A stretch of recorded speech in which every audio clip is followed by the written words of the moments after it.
আসসালামাইকুম প্রিয় ভিউয়ার্স, আপনারা আমার মোবাইল স্ক্রিনে দেখতে পাচ্ছেন এটা হচ্ছে আমার তিতিরের প্যারেন্টসের রুম। এই রুমে এই প্যারেন্টস তিতিরগুলো আমি রাখি, অর্থাৎ এই প্যারেন্টসের থেকে যে ডিম হয় সেই ডিম দিয়ে নিজস্ব ইনকিউবেটরে বাচ্চা উৎপাদন করে 0 থেকে 1, 2, 3 মাসের বাচ্চা পর্যন্ত আমি সারা বাংলাদেশেই বিক্রি করে থাকি বা হোম ডেলিভারি দিয়ে থাকি। এইগুলো দেখেন, এটা আমার প্যারেন্টসের রুম। এই যে আপনারা সহজেই দেখতে পাচ্ছেন যে প্যারেন্টসের বাচ্চাগুলো যে ডিম, কিছু ডিম অলরেডি রয়ে গেছে। এই যে ডিমগুলো এটা এর মধ্যেই আছে।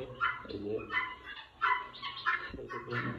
মানে একটা রুমে অনেক বেশি বাইরে টিকিট দিয়ে আমি শুরু করেছিলাম তা না, অল্প কিছু টিকিট দিয়ে শুরু করেছিলাম এবং ইনশাল্লাহ আমি অল্প টিকিট দিয়ে ভালো একটা সাফল্য পেয়েছি। আপনারা যদি চেষ্টা করেন এগুলো সম্ভব এবং ছোট্ট খামার থেকে একটা সময় আপনি বড় খামারই পরিণত হতে পারবেন। যদি কেউ আমার কাছ থেকে এই যে মাদার প্যারেন্টস, অর্থাৎ মাদার প্যারেন্টসের যে টিকিট, এই টিকিটের বাচ্চা সংগ্রহ করতে চান তাহলে আমার কাছ সাথে স্ক্রিনটার নাম্বারে যোগাযোগ করবেন, তাহলে সহজেই আপনারা বাচ্চাগুলো পেয়ে যাবেন। অর্থাৎ একদিনের বাচ্চা থেকে 3 মাসের বাচ্চা পর্যন্ত আমরা বিক্রি করে থাকি। এগুলো হচ্ছে প্যারেন্টসের রুম, এই জন্য আমি অল্প করে রাখি। তো সবাই ভালো থাকবেন। একটা শেষ করতে আল্লাহ হাফেজ।